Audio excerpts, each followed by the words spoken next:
We're here with Gus Krueger. How are you? I'm doing great. How are you doing? Good, thank you. Any relation to Freddy Krueger? No, maybe distant cousin, third remove on my wife's side.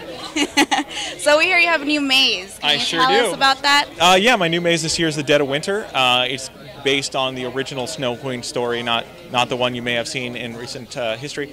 But it's going to be sort of a first for Knott. I really wanted to take and create a real world, living world environment and go sort of that Norwegian, Eastern, more of the, although actually, more Northern European influence, and just exploit that and just go crazy with contrast. And I've always wanted to do something that's bright white and not afraid to show you, not afraid to be seen, so that, hiding in plain sight almost sometimes it's a little bit scarier. But we've never really done that, and this was a great opportunity for me to really explore that and really go nuts with it. So you're going to get the same sort of real visceral haunt experience that you get, but we're not going to shy away from being white and being bright and having that contrast. And it's just, I think, if anything, blood is going to pop so much better off white than it does off black. That is true. And because it's white, mostly white, what were some of the complications with that maze?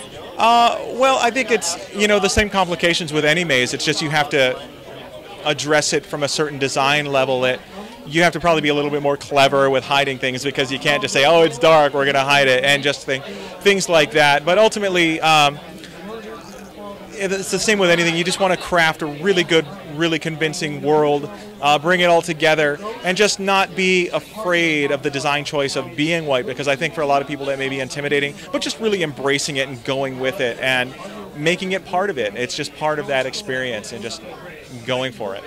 Most of the mazes are dark, and you went with white. Was this the first white maze at Knott's? Well, I can't really think of anything, and for the longest time I've wanted to do, I just thought like a bright white room would just be so disorienting for everybody in a way that it's just sort of something that stuck with me. So when I started thinking about the Snow Queen, that original story, and how I would take it and twist it and warp it and make it my own, it just seemed like a great opportunity to do that and be able to play with whites and blacks, but just, go back and forth, so it can get you in just another level of, discomfort, I guess, and just going back and forth that we haven't done. And, just using it like another design tool to just bring it together and make this nasty world. Yeah. And what were some of the costume designs for the talent?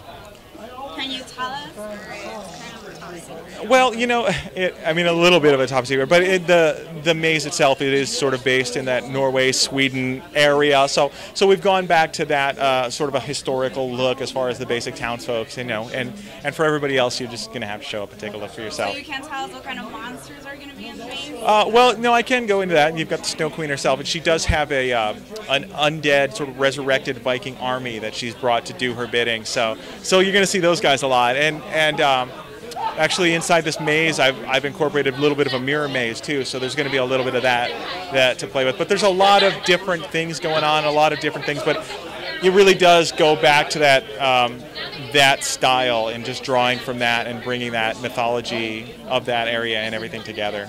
Well, it sounds really good. I look forward to going to it. Don't forget, it's Knott Scary Farm.